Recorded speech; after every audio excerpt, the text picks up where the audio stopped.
Hello student, welcome to our lecture. चलिए आज का लेक्चर स्टार्ट करते हैं। और आज का लेक्चर है हमारा difference between book keeping and accountancy. अगर आपने हमारे पिछले वाले पूरे लेक्चर्स देख लिए हैं तो ये लेक्चर आपके लिए बहुत ही इजी होने वाला है, बिकॉज हमने ऑलरेडी बुक कीपिंग का मीनिंग डेफिनेशंस ऑलरेडी देखा है और अकाउंटेंसी का भी मीनिंग और डेफिनेशन हमने अच्छे से अपने लेक्चर्स में पढ़ लिया है। तो ये जो डिफरेंसेस है वो आपके लिए काफ़ी इजी होने वाला है। तो चलिए अपने इस डिफरेंसेस को स्टार्ट करते हैं। Differences between book keeping and accountancy. सबसे पहले आपको बुक कीपिंग एंड अकाउंटेंसी का मीनिंग जो है वो ध्यान में रखना है। उसके हिसाब से आपका ये जो डिफरेंस है वो काफ़ी इजी हो जाएगा। बुक कीपिंग जो है एक छोटा कॉन्सेप्ट है। बुक कीपिंग में हम लोग क्या करते हैं, जो भी बिजनेस ट्रांजेक्शन है उसे रिकॉर्ड करते हैं। बट अकाउंटेंसी में क्या होता है, अकाउंटेंसी में बुक कीपिंग भी आता है, उसके साथ अकाउंटिंग भी आता है और उसके बाद आता है कम्युनिकेशन एंड इंटरप्रिटेशन। तो इन तीनों चीज़ों को मिला देते हैं तो हो जाता है हमारा अकाउंटेंसी। तो चलिए डिफरेंस को स्टार्ट करते हैं। सबसे पहला डिफरेंस है मीनिंग का। बुक कीपिंग में है, it is concerned with recording and classifying the business transaction. It is related with recording, classifying, summarizing, analyzing and interpreting the financial data. अगर आपको अकाउंटेंसी का सिंपल मीनिंग लिखना है एग्जाम में तो आप ये भी लिख सकते हो, accountancy includes book keeping, book keeping, accounting and communication and interpretation to the user. Means जो मैंने आपको ऑलरेडी सिखाया है आप वो भी यहाँ पे मीनिंग लिख सकते हो। यहाँ पे भी जो मीनिंग लिखा गया है वो भी सेम ही मीनिंग है, बस थोड़ा सा डिफरेंस है। बिकॉज यहाँ पे भी देखेंगे आप classification, summarizing, analyzing and interpretation लिखा ही है। ठीक है, नेक्स्ट पॉइंट है अपना stage. Book keeping is the primary stage in accounting, it is the base for accounting. तो अकाउंटिंग का जो फर्स्ट स्टेप होता है उसे हम बोलते हैं बुक कीपिंग। तो book keeping is a primary stage. आप एग्जाम में खाली इतना भी लिख सकते हैं, book keeping is a primary stage of accounting. Apart from the primary stage it includes secondary stage of analysing and interpretation. जैसा कि आपको पता ही है कि अकाउंटेंसी में बुक कीपिंग भी आता है, इसीलिए यहाँ पे लिखा गया है apart from primary stage. Means primary stage तो अकाउंटिंग में इंक्लूड होता ही है, उसके साथ जो सेकेंडरी स्टेज है वो भी यहाँ पे कवर हो जाता है। Objects. The object of book keeping is to keep the record of all financial transaction in a proper and systematic manner. Simple meaning आप यहाँ पे भी लिख सकते हो, objective of book keeping is to record the business transaction which have monetary relation. ये simple सा भी मीनिंग आप लिख सकते हो ऑब्जेक्टिव में। अकाउंटेंसी में the objective of accounting is to prepare the financial statement and further communicate the information to the relevant authority. तो अकाउंटेंसी का ऑब्जेक्टिव क्या है, पहला तो पार्ट है बुक कीपिंग ही कवर होता है उसमें। बुक कीपिंग का मतलब prepare business transaction, record business transaction, ये पहला पार्ट हो गया। देन दूसरा पार्ट आता है prepare financial statement. Financial statement का मतलब trading account, profit and loss account and balance sheet. और थर्ड स्टेज क्या रहता है इसमें, कम्युनिकेटिंग। तो ये तीनों चीज़ों क्या मिला के क्या बन जाते हैं, objective of accountancy.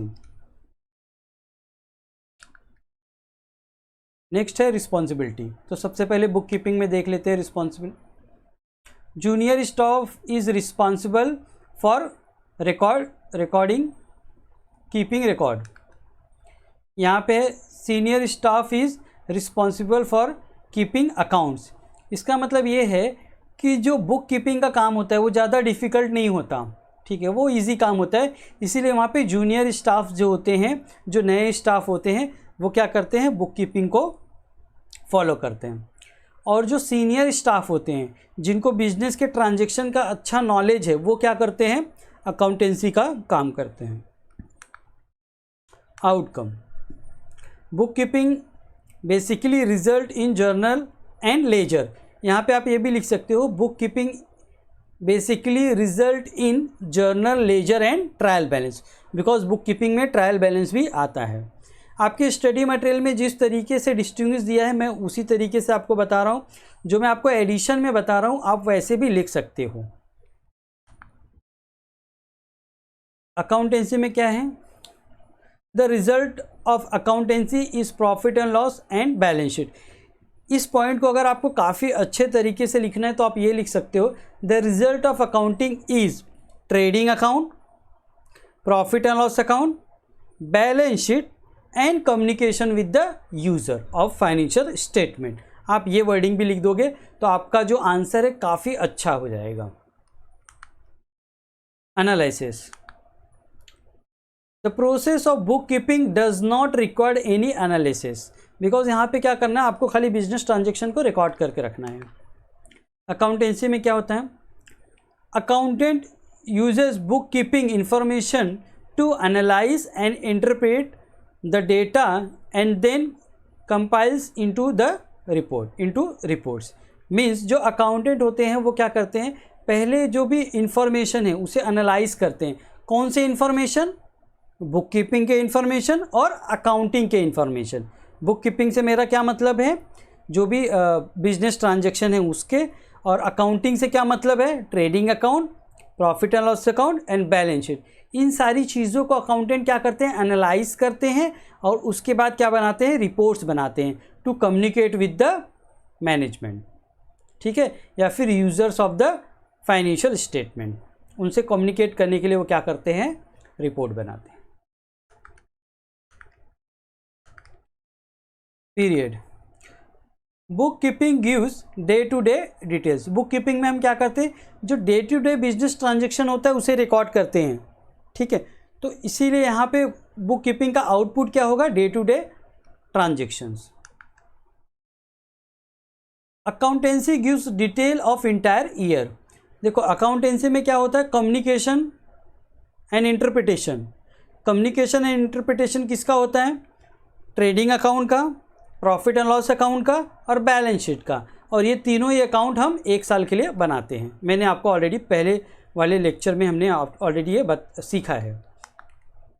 Decision making, management can not take a decision based on the data provided by book keeping. Book keeping का जो डेटा होता है वो डे टू डे बेसिस पे रिकॉर्ड होता है, तो उसके बेसिस पे डिसीजन लेना बहुत मुश्किल होता है।